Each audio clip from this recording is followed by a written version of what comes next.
But I understand that we have a little something we want to take a look at here. Yeah, I think we had some multiplayer to show off.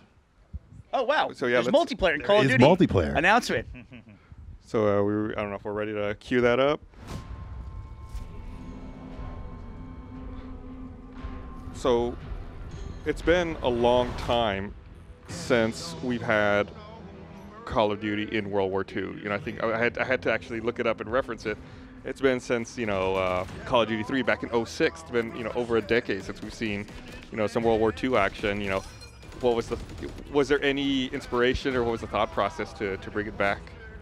Well, I think we couldn't be more honored, really, to I think go back to Call of Duty's roots, Right. and something for some of us up here might be a little older than other people up here, but certainly I was playing those games and huge fan myself, and so I was fortunate to start with Sledgehammer in 2009, and so we've really worked on the spectrum of, we started with Modern Warfare 3, and then Advanced Warfare, and now World War II. So to me, we've gotten kind of all the different time periods of Call of Duty, so that's been extra exciting for me personally. Yeah, I remember when Modern Warfare came out, it called Modern Warfare to differentiate itself from Right. the World War II era, which Call of Duty was known for. I've always loved FPS games and combat games that are in the World War II era, though, because from a game development standpoint, it seems like the real-world conflict was the most balanced conflict in to me in the history of the world. Like, we've passed a period now where combat is balanced anymore, where it seems like all the weapons on either side, even the vehicles and everything, there was a balance. No, that's a great point. I think we feel it the same way with a lot of the research that we've done. Just the weapons themselves, the locations. It just kind of gets us back to kind of gun on gun, boots on the ground. It really is something that I think you kind of just lose sight of that over the years, and you go back to it and you wow, this is really rich, and there's a lot of really interesting play with Axis and allies. Mm-hmm. And speaking to the guns like you're talking about, I felt like in playing those early Call of Duty World War II games, like I learned so much about the different rifles, and even just listening to them, I knew like, oh, that person's got a Garand, or what they're doing. I know, when I hear the ding when they're clipped, because they actually put that in the trailer too. There's that moment. Yeah, like time to reload. Like it was there's just so many iconic moments and pieces of equipment like that. I'm excited to see it now, in higher definition, more fidelity. Hopefully some crazier multiplayer. Right, definitely. And I think we also have some additional multiplayer that we're going to take a look at as well. Yep, there we go.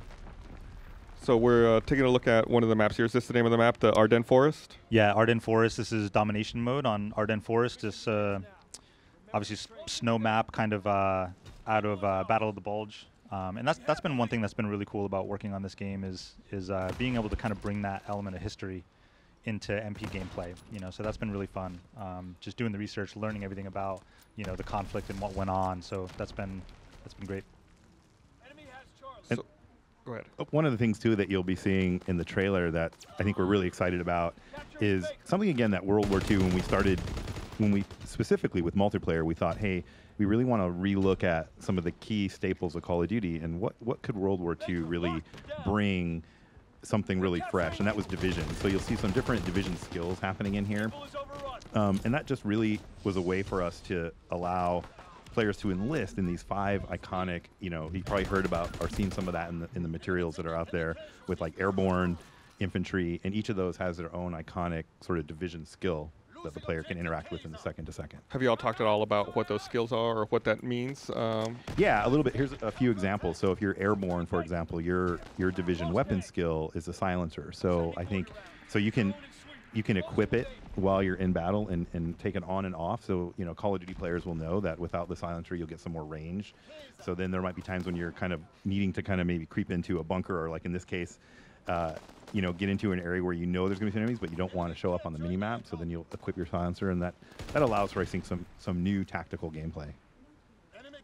That's neat. Are there other Division perks that extend beyond equipment or accessories? Are there any like passive abilities?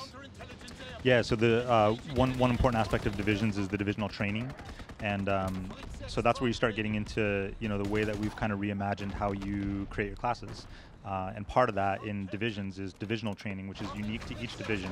It kind of progresses as you level your divisions, and it's a training that gives you passive abilities that are unique to that division, and each division has a set of those that kind of plays to the strengths of that division and the theming of that division history. I love that calling in the bombing run. How it's guided into where you saw some enemies on the map, guided in here. Oh, so is that the player controlling the direction of the bomb there? Yep. That's a neat way to do it. So, speaking of things falling from the sky, are we going to see supply drops as well? Are those going to be in there at all? Well, we're not quite ready to go into supply drops yet at E3, but there'll be more for that coming soon in the beta. I mean, how much is developing? Obviously, one of the biggest franchises in the world. Especially historically on consoles, just absolutely the top of the food chain. I mean, as you guys come in as developers and you're working with a franchise like this, and going back to the World War II era, which is the roots. How much of it do you feel a lot of pressure to honor the old stuff or to develop more in the new directions? For me, it's a little bit of both, I pressure, mean, yes. Yes. Pressure, yes, always. Your question is yes, pressure. Always pressure. Yeah, I mean, for me, it's a little bit of both. It's, you want to pay homage to the history of the franchise and but also, fans are always looking for, the new cool thing, and we've got some really awesome stuff that we're bringing to it. So we want to have a little bit of the old, a little bit of the new, and have a marriage of those things.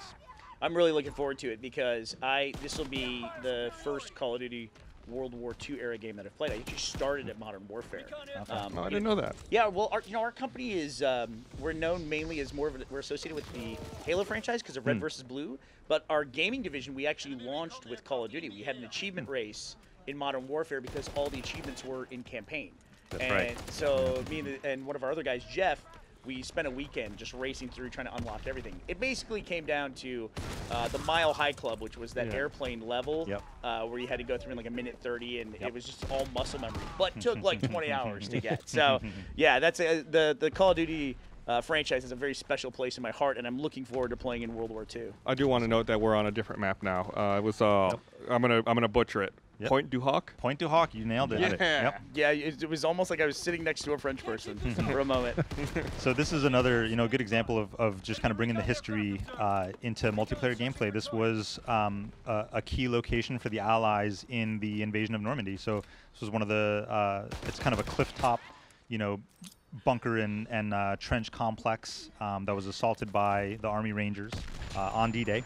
And so it's been just really cool to be able to kind of create these environments that are true to that history that players can do battle in. So when you're dealing obviously with real places and real events that happened and that are so iconic, how do you even begin the thought process of researching or approaching paying homage to these locations?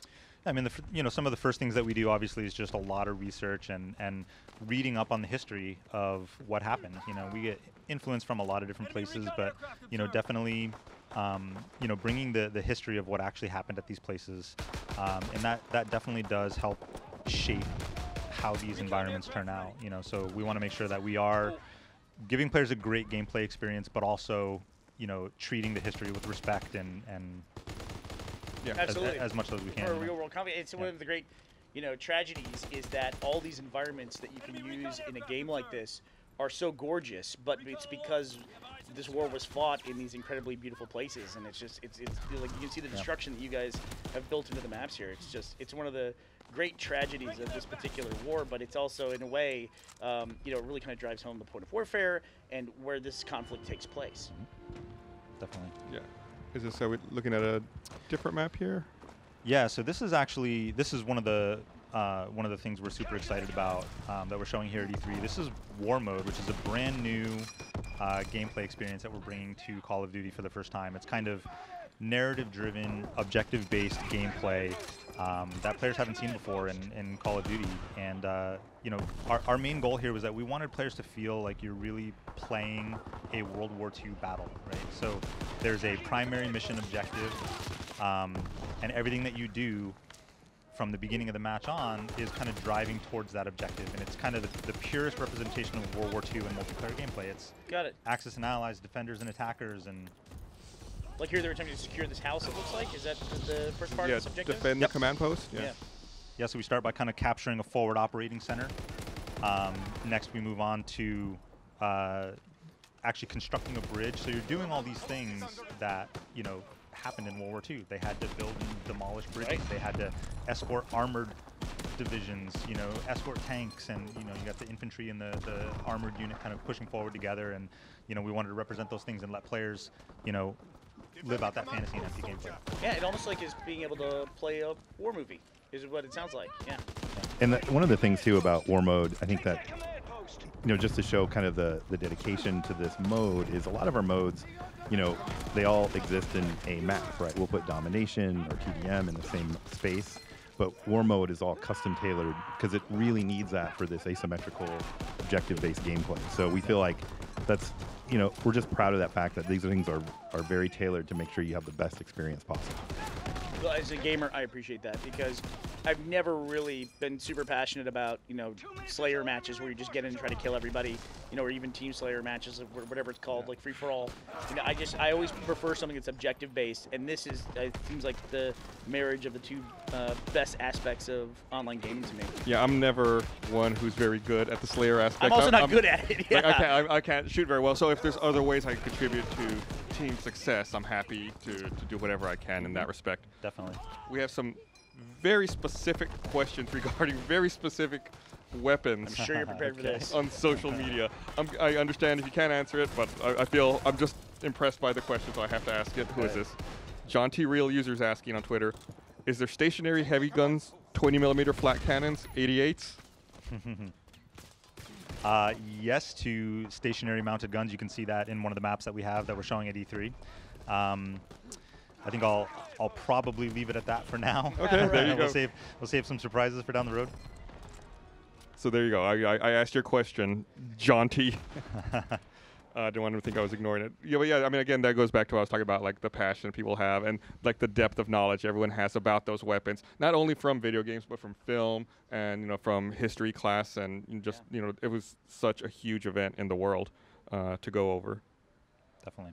Yeah, the same way with our studio, and, you know, we're fortunate to be able to work with a couple really amazing military historians, and with all our research, and that's, you know, down to little things like belt buckles and buttons and things where we're like, well, you know, and then we're like, no, let's get it right. And we know that people are looking very carefully, and the passion's there. It's within our studio, and we know it's within our fans as well. And as we announced on our stream today, multiplayer. So that'll be a huge multiplayer.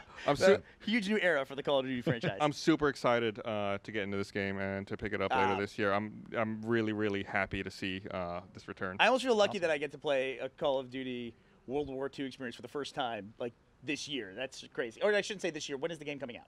Game comes out November 3rd. November 3rd. So we'll be playing by the end of this year. Yep. All right. Thank you so much for joining us. We appreciate you Great. taking Thank the you. time.